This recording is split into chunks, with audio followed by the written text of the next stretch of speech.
Hier, je suis passé à ça, de me faire arnaquer pratiquement 1 500 000 francs par les scammers.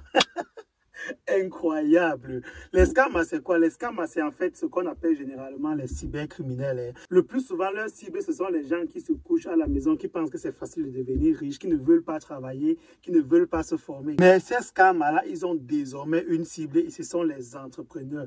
Plusieurs personnes tombent dans le panneau et c'est ce que tu vas découvrir tout au long de cette vidéo. Reste scotché jusqu'à la fin.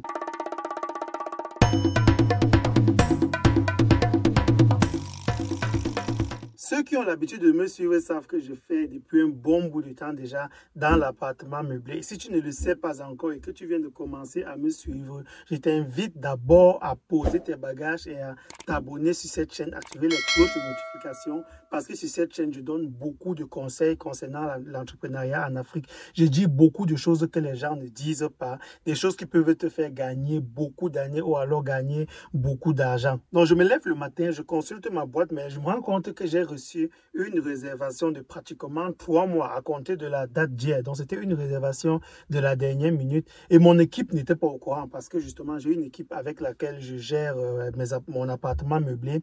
Donc, du coup, mon équipe n'était pas au courant parce que la réservation s'est faite sur le site Booking. Donc, sur le site Booking, c'est un site qui n'a pas normalement, il n'y a pas normalement beaucoup de flux en Afrique et c'est pas le site où tu vas t'attendre à avoir beaucoup de réservations comme c'est le cas avec Airbnb. Mais au tout départ, quand j'ai fini avec l'appartement, j'avais mis quand même les premières photos sur le site Booking parce qu'on ne sait jamais. Et même les photos qui étaient sur le site, c'est même pas actuel. C'est pas les photos, ça montre pas les photos de l'appartement sur l'état actuel parce qu'entre-temps, on a fait beaucoup de travaux, on a amélioré beaucoup de choses, on a rajouté beaucoup de design par l'aide de notre assistante Elroad Room, dont je vous ai aussi parlé dans une précédente vidéo. Elroad Room, c'est celle-là qui m'a beaucoup accompagné dans l'ameublement et la décoration de mon appartement. Donc, si vous voulez décorer votre appartement, que ce soit au Cameroun, en France, aux États-Unis ou alors peu importe où vous êtes, je vous suggère de la contacter. Vous allez trouver son email sous la barre de description. Elle est disponible pour vous, que ce soit en présentiel comme en ligne.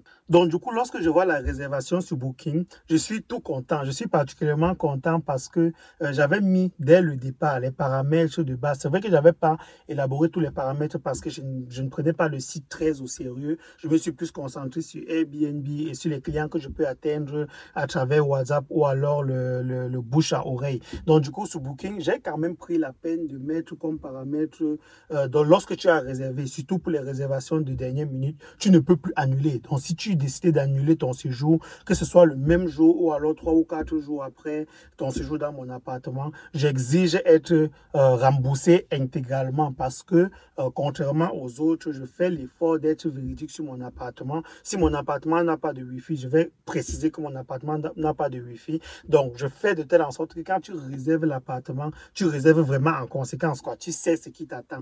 Donc, du coup, si quelqu'un a réservé cet appartement-là pour 3 mois et que je sais que la personne ne peut plus annuler et je me rassure aussi que la personne a bien indiqué ses coordonnées bancaires, donc les coordonnées de sa carte de crédit, je suis content, quoi. Je suis content. Je sais que comme la personne ne peut plus annuler, donc même si la personne ne me paye pas, parce que du coup, la personne va me payer en cash. J'ai pas pris le temps sur Booking de mettre mes coordonnées bancaires et d'exiger qu'on me paye par coordonnées bancaires, quoi. Donc, on me paye directement par virement bancaire. Déjà, même que c'est pas facile sur Booking, je crois pas que directement, pour un débutant, tu peux venir et exiger qu'on te paye par virement bancaire, comme c'est le cas avec Airbnb. Donc, Booking n'est vraiment pas, c'est pas un truc très simple, quoi que ça peut rapporter des gros clients, je l'avoue. Je connais des gens qui ont eu des gros clients avec Booking.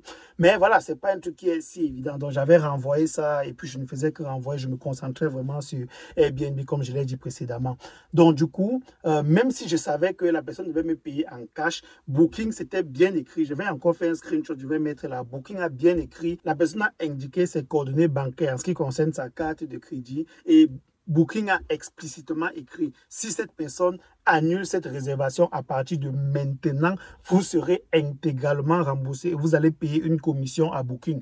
D'accord, je peux payer une commission à Booking 10%, j'ai rien contre ça, quoi. Le plus important, c'est que j'étais content que j'allais avoir des millions. J'étais loin de m'imaginer que ce sont les scammers. Quoique j'avais quand même un petit doute, j'avais un tout petit doute parce que lorsque j'ai confirmé sa réservation, lors de la réservation, il a écrit je suis nouveau à Douala, je viens des États-Unis, je suis nouveau dans la ville de Douala et j'aurais besoin d'un chauffeur pour me faire quitter de l'aéroport à votre appartement, vu que je ne m'y connais pas dans la ville de Douala. Donc, si vous pouvez faire ça pour moi, ce serait cool.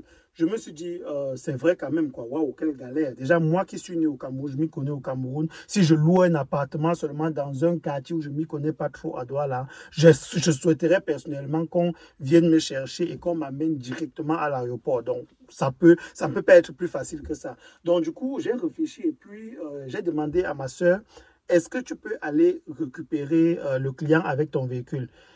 Voilà quoi, elle aussi, quand elle était au courant du montant, elle dit bien sûr, on va le faire, il n'y a pas de problème. Et je doutais déjà que ce soit un scam. Parce que lorsqu'il réserve comme ça et qu'il me laisse le message, quand je confirme, il me dit on peut continuer tout ce qu'il peut, tout ce qui doit être décrit par WhatsApp. Donc, lorsque je le suis sur WhatsApp, je lui demande que monsieur, vous allez arriver à quelle heure parce qu'il faudrait qu'on vienne vous chercher. Donc, il faudrait qu'on vienne exactement à cette heure-là pour ne pas être en refait, pour ne pas arriver trop tôt aussi parce qu'on a beaucoup de choses à faire. Donc, dites-moi l'heure à laquelle vous allez arriver. Et puis, il m'a répondu un peu comme une machine, un peu comme un robot. Donc, il m'a reposé encore la même question du genre, merci de confirmer ma réservation, j'aimerais qu'on vienne me chercher à l'aéroport. Donc le même message qui était sur Booking, c'est le même message qu'il m'a renvoyé sur WhatsApp, alors que j'ai déjà écrit pour dire, moi c'est Douglas Fokam, voilà, je passe par le biais de ce message, je confirme votre réservation, et ainsi de suite. Et il me réécrit le même message. Bon, ça m'a un peu fait bizarre, mais je lui ai quand même dit, voilà, je viens de vous confirmer votre réservation, dites-moi l'heure à laquelle vous arrivez à l'aéroport international de Douala. Donc là, j'ai commencé à avoir les doutes. J'ai commencé à avoir les doutes, pourquoi? Parce que avec les scams, on a une histoire particulière, quoi. On a une histoire. Donc, je me suis déjà fait arnaquer. C'était en 2017 ou en 2018. J'étais encore étudiant. Donc, j'avais travaillé, j'avais bossé comme un malade pendant pratiquement un mois et demi. Et j'avais reçu ma paye qui était de 2000 euros. 2000 euros c'était une fortune déjà à l'époque. Et en plus, j'étais étudiant. Donc, le maximum, l'argent que j'avais toujours dans mon compte, les mois, c'était toujours dans les 600, 700 euros. Donc là, j'avais eu 2000 euros dans mon compte. Et voilà, je voulais acheter une voiture parce que je commençais mon stage de thèse de fin d'études dans une autre ville. Et en fait, l'endroit où je faisais mon stage par rapport à l'endroit où je vivais, c'était vraiment pas commode d'y aller en transport, quoi. Quoique c'était possible, mais c'était encore à l'époque, j'étais encore un peu naïf et je voulais à tout prix aussi avoir une voiture. Il me manquait juste l'argent et l'occasion. Donc, genre, il y a eu l'argent, il y a eu l'occasion et je commençais directement. Donc, après mon job, je commençais directement mon stage, ma thèse de fin d'études dans l'entreprise. Donc, je finissais vendredi, je commençais lundi. Donc, il n'y avait pas le temps d'aller chercher les voitures, d'aller faire les plaques d'immatriculation, ramener la voiture à la maison, faire l'assurance. J'avais pas le temps de faire tout ça. Et j'étais super pressé d'enfin avoir mon véhicule, mon propre véhicule à moi. Donc, du coup, je tombe sur quelqu'un en ligne, je fais le choix du véhicule, je tombe sur quelqu'un en ligne et il me dit que voilà, moi je suis professionnel, j'ai l'habitude de faire ce genre de choses, voilà, je suis un ancien militaire, j'ai pris ma retraite et aujourd'hui je trouve les petites voitures. Quand je trouve les petites voitures, j'ai créé une entreprise de livraison, normalement c'est dans ça que je fais. Donc quand je trouve les petites voitures comme ça, je me donne le plaisir de l'envoyer, de l'expédier aux clients. Ça me permet aussi d'aider les gens, ça me permet aussi de m'occuper pour ma retraite. Donc c'est là, il m'a envoyé les photos de lui, son visa, tout, il m'a envoyé tout. Donc vraiment, avec l'ordre militaire, il m'a envoyé les documents. J'étais super rassuré. J'ai fait le virement au monsieur, le virement de 2000 euros. Et pour me rassurer encore, il m'a dit que on peut, je sais pas pour ceux qui connaissent eBay. Donc sur eBay, il y a une version de eBay qu'on appelle eBay Käufer Schutz, c'est-à-dire protection d'achat. C'est une autre version de eBay. Et lorsque vous faites les achats sur ce site-là, rien ne peut vous arriver. Donc quand vous partez sur eBay, vous décidez de payer un peu plus pour aller sur Käufer Schutz, donc sur la protection d'achat. Et même s'il s'agit d'une arnaque, on va vous rembourser intégralement. Donc, lorsqu'il m'a ramené sur Käufer Schutz, j'étais vraiment rassuré, quoi, à 100%. Et du coup, je lui ai envoyé l'argent. Et j'ai attendu le véhicule. Un jour, 2 jours, 3 jours, le véhicule ne venait pas. Je vais écrire au monsieur, je me rends compte que, parce que j'avais son contact WhatsApp du coup, je me rends compte qu'il m'a déjà bloqué sur WhatsApp. Là, c'est devenu clair que c'était une arnaque. Tout commence à devenir clair. Vous savez déjà comment ça se passe. Je vais voir la police et puis, quand je montre tout à la police, même les mails et tout, je donne le lien de eBay Käufer Schutz à la police. La police clique sur le lien et ça s'ouvre eBay, quoi. Clairement, eBay, tout était net. Donc, du coup, la police me dit que non, c'est pas une arnaque. votre voiture arrive, vous devez être patient. Peut-être qu'il a eu quelques petits problèmes et tout. C'était maintenant à moi de convaincre la police que non, il s'agit d'un arnaqueur parce que le cybercriminel, le scam avait fait quoi? Il avait dupliqué, donc il avait fait créer un faux site de Koifa Schutz. Donc, du coup, c'est quand on contacte eBay que eBay nous fait savoir que s'il n'y a pas .de à la fin du site, c'est que ce n'est pas eBay, quoi. Donc, du coup, on part vérifier, on se rend compte qu'à la fin, c'était .cz ou un truc du genre, donc un lien qui ramenait vers la République tchèque. Donc, le gars avait dupliqué, en fait, le site eBay. Donc, du coup, j'étais tombé, c'était fini, quoi. C'était mort, on ne pouvait plus le retrouver, tout était terminé. La police aussi s'était fait duper. Donc, du coup, j'ai compris qu'eux aussi ne peuvent pas facilement retrouver le gars. Donc, à partir de ce jour, j'avais décidé que plus jamais, donc je m'étais promis, plus jamais je ne vais me faire avoir par ces gens-là. Et pour ceux, mes connaissances, mes amis et ma famille, lorsqu'ils ont été au courant que j'ai été arnaqué d'une somme de 2000 euros, mais les gars venaient chez moi me rendre visite pensant que peut-être qu'entre-temps, je suis mort. Parce que tout le monde le sait. Hein. J'adore l'argent. Donc, du coup, je suis le genre de personne que si tu me dois 20 euros, mieux tu me remets mes 20 euros que de me raconter une autre histoire. Parce que là, ça ne va pas aller entre nous. Donc, du coup, comme les gars me connaissaient déjà comme s'ils me disent que mais le gars là, Douglas, on l'a arnaqué 2000 euros. Mais non, c'est pas possible. Si c'est possible, c'est qu'il est mort. Donc, du coup, je m'étais promis que ça ne va plus jamais m'arriver. Et voilà, ça a encore failli m'arriver. Donc, du coup, je reste toujours sur mes gardes. Mais notre gars, pour revenir au gars du Booking, donc notre gars m'envoie le screenshot de son billet d'avion, du moins de l'itinéraire, où c'est écrit qu'il arrive à 13h30 à l'aéroport de Douala, tout. Là, ça me rassure un peu, mais je reste toujours sur mes gars. De toutes les façons, rien ne peut m'arriver. Je n'ai pas envoyé mon agent quelque part ou quoi que ce soit. Donc, je reste toujours sur mes gars. Et effectivement, il se déconnecte. Et quand il se déconnecte, mon dernier message n'est pas parti. Donc, du coup, je me dis, il doit être dans l'avion et tout. Il se déconnecte et il me réécrit à 13h44 pour me dire, vous m'avez dit que c'est votre soeur qui allait venir me chercher. Est-ce que vous pouvez me donner son numéro et tout? Donc, lui parlant anglais, seulement anglais, vu que c'est un Américain, il écrit à ma soeur. Moi, je lui dis, j'appelle, il renvoie. Parce que j'appelais pour savoir exactement où il est, pour pouvoir faciliter la tâche. J'appelle, il renvoie. Je dis à ma soeur, écoute, il va t'écrire, j'ai donné ton numéro. Il écrit.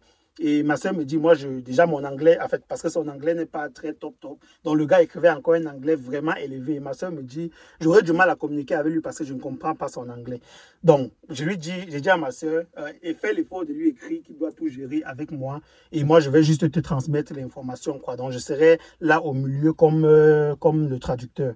Donc, du coup, ma soeur lui dit ça. Et lui, il revient vers moi et il me dit, voilà, je suis là, je ne trouve pas votre soeur. On essaie un peu d'écrire. Il m'envoie même sa position. Quand il m'envoie sa position, on voit bien qu'il est à l'intérieur de l'aéroport. Donc, voilà, on est là. Moi, j'étais là, sachant seulement que le gars va sortir. Il va peut-être visiter encore l'appartement, voir 2-3 trucs. Et il va décaisser l'argent. Donc, je savais seulement, moi, tout ce que j'attendais, seulement mon argent. Je ne voulais rien comprendre.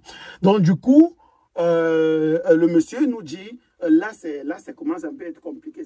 Je vois que Douala est compliqué, l'Afrique est assez compliquée. Et s'il n'y a pas de machine, rien n'est automatisé, il faut tout faire par les mains, quoi. Donc, je suis un peu coincé et tout. Je vais vous faire signe. On dit d'accord. J'ai dit à ma soeur, il doit être coincé. Nous connaissons tout ça. Hein. Tu arrives à l'aéroport, on te demande des bêtes choses, quoi. On te demande, par exemple, de payer les frais d'atterrissage, je ne sais pas, n'importe quoi. Donc, c'est bien que les trucs comme ça arrive. Donc, on reste tranquille.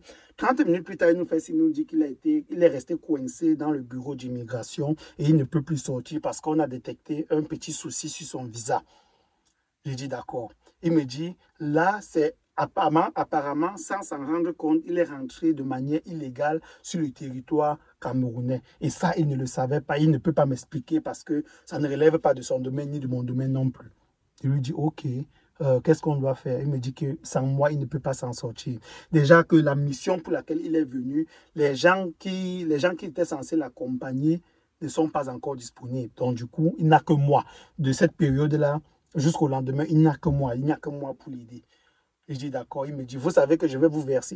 Il me spécifie encore exactement le montant qu'il va me verser. Là, je suis encore content, j'attends seulement l'argent. Donc, dès qu'il me dit le montant, il me dit, vous savez que je vais vous verser ce montant-là.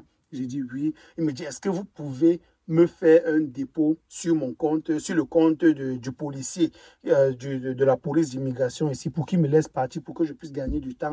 J'ai beaucoup de choses à faire. Là, vous allez ajouter ce montant-là sur le montant total et je vais vous virer ça dès que je sors d'ici. Je vais vous donner ça en cash dès que je sors d'ici. Je dis, non, monsieur, je dis déjà catégorique, je ne vais pas envoyer mon agent. C'est vrai qu'il y a beaucoup d'agents qui arrivent. Mais ce qui m'a vraiment rassuré, je crois que c'est aussi ça l'erreur du scam, hein, c'est que moi, je savais que j'allais être remboursé de toutes les façons, même s'il annule. Donc, du coup, je me dis que je ne veux pas prendre le risque alors que j'ai rien à perdre, quoi, de toutes les façons. Et lui a dit, monsieur, je ne peux pas vous aider. Et il insiste, il insiste, il insiste. Il m'a sorti tellement de cartes. Et après, je lui dis, mais combien est-ce qu'on vous demande exactement? Il me dit que si ce n'est pas 1 200 000, soit il risque la prison, soit il va dormir à l'aéroport et retourner aux États-Unis la même nuit, quoi. Je commence à paniquer. Je me dis, mais s'il n'a pas vu l'appartement, ça veut dire que si j'exige qu'il rembourse, il peut dire au site Booking. Là, on est déjà en été. Je suis actuellement en Allemagne. On est déjà en été. Donc, il y a un peu la chaleur, le soleil qui frappe directement. C'est pour ça que je transpire un peu. Donc, du coup, il me dit, s'il risque de rentrer directement aux États-Unis, mon cœur commence un peu à battre. Je dis, hey, mon agent, il part où avec mon agent? Il suffit seulement de sortir et de me remettre mon agent. Bon, du coup, qu'est-ce que je fais? Je contacte, j'ai un contact à l'aéroport parce que j'ai déjà tellement souffert à l'aéroport de Douala que j'étais obligé de me faire un contact, un policier. Lui, il est très honnête. Donc, à chaque fois que j'ai un problème, quand j'arrive, il me dit, si je suis en tort, il me dit, soit tu payes, soit tu payes l'amende. Donc, trouve une solution. Mais si jamais je ne suis pas en tort, il vient, il me donne le laisser-passer, tout simplement. Donc, du coup, mon contact vient. En fait, j'appelle mon contact, il me dit, il est un peu occupé, mais qu'on donne le numéro. Donc, si on réussit à avoir le numéro du policier qui le retient, le policier va négocier quelque chose. Le policier va même surtout faire en sorte qu'il puisse prendre un montant en cash, parce que le gars m'a fait comprendre que le policier ne voulait pas le cash. Donc, du coup, j'écris au gars pour lui faire savoir qu'on a besoin du numéro du policier qui te bloque, parce que, voilà, on a enfin trouvé la solution, quoi. Mon contact pourra le convaincre d'accepter le cash. Donc, vu que tu es un Américain, tu es venu avec beaucoup de dollars, pardon, donne-lui le cash, on sort sur ça. Le gars me dit que, ok, un instant, je vais demander au policier. Il est vraiment, donc ça veut dire qu'il simule vraiment la réalité, quoi. Donc du coup, il attend pratiquement 5 minutes, il me réécrit encore pour me dire, le policier ne veut rien comprendre. Le policier a dit, soit on fait le dépôt dans son compte Orange Money, soit c'est la prison ou le retour aux États-Unis. J'ai dit, wow, comment est-ce que je vais faire? Mon agent est à l'aéroport. Je vais dire, ma soeur est à l'extérieur et mon agent est à l'intérieur. Donc il n'y a que quelques mètres qui séparent mon agent et ma soeur. Donc comment qu'est-ce que je vais encore sortir ici? Mais pas question que je lui fasse un dépôt. Impossible. Donc, du coup, il a beaucoup insisté. Il a insisté. Après, il me dit que le policier demande que je donne, que je paye, comment est-ce que je vais appeler ça? Une garantie, quoi. Donc, que je verse un montant pour prouver que, voilà, même s'il me laisse sortir, je pourrais faire le dépôt à l'extérieur et lui renvoyer l'argent. Donc, du coup, il s'est arrangé avec le policier qu'il va à l'extérieur, il fait le Orange Money lui-même dans le compte du policier, vu que moi, je refusais de le faire. Donc, pour ça, il avait besoin de payer une sorte de caution. Les 30 000 de caution, il me dit, est-ce qu'on peut l'aider au moins avec 30 000? Je lui dis, oui, on peut t'aider avec 30 000. On a 30 000 ici en cash. Sors prendre les 30 000 et puis tu repars. Il dit, le policier veut seulement le Orange Money. Là, j'étais déjà persuadé que c'est l'arnaque. Parce que le gars a essayé avec 1 million, quelque chose n'a pas marché. Il ne veut pas me laisser tomber comme ça, quoi. Il faut au moins se gratter même 30 000 pour sa connexion Internet qu'il a mis pour essayer de me scam durant toute la journée. Donc, du coup, je lui dis, sors prendre les 30 000, ça, je te donne même cadeau. Moi, je veux mon argent. J'attends seulement l'argent. Sors prendre 30 000 cadeaux. Il n'y a pas de problème. Il me dit que le policier veut seulement Orange Money. Je lui dis que, ok, il n'y a que 2 bureaux d'immigration dans tout l'aéroport de Douala. Mon contact est en route pour venir là-bas voir ce qui se passe. Il me bloque. Le gars me bloque et voilà quoi. C'est comme ça qu'après j'ai plus eu de nouvelles. Ma soeur rentrait à la maison. On était un peu triste parce qu'on avait quand même vu l'argent venir. Et voilà, je suis allé après sur le site de Booking. J'ai essayé de récupérer mon argent. Booking m'a dit que la carte qu'il a mis, donc la carte qu'il a validée en ligne, c'était pas une carte valide. Bon, j'ai trouvé ça bizarre et vraiment pas professionnel de la part de Booking d'accepter une carte comme garantie. Et je veux dire, j'ai bloqué mon calendrier. Lorsqu'il a confirmé, du moment où il a confirmé, où j'ai confirmé sa réservation, jusqu'au moment où c'était officiel que c'était un scam, j'avais bloqué mon calendrier sur tous les sites.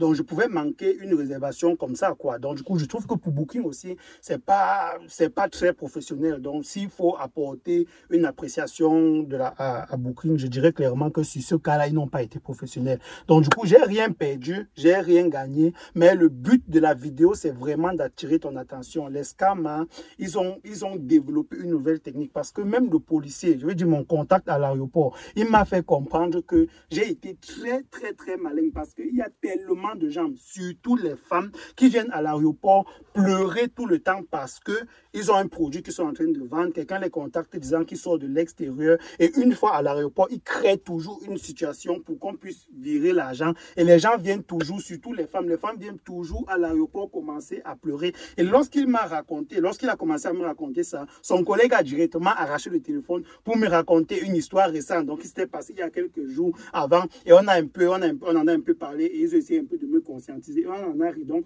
il était question pour moi dans cette vidéo de te conscientiser, pour que tu comprennes que les scams en Afrique, ils ont développé d'autres techniques. Maintenant, ils s'attaquent aussi aux entrepreneurs. C'est vrai que ça a toujours été le cas, mais tu dois être vigilant. Surtout quand tu as un produit à vendre en Afrique, sois vigilant. Ne donne pas ton argent n'importe comment. Reste vraiment vigilant.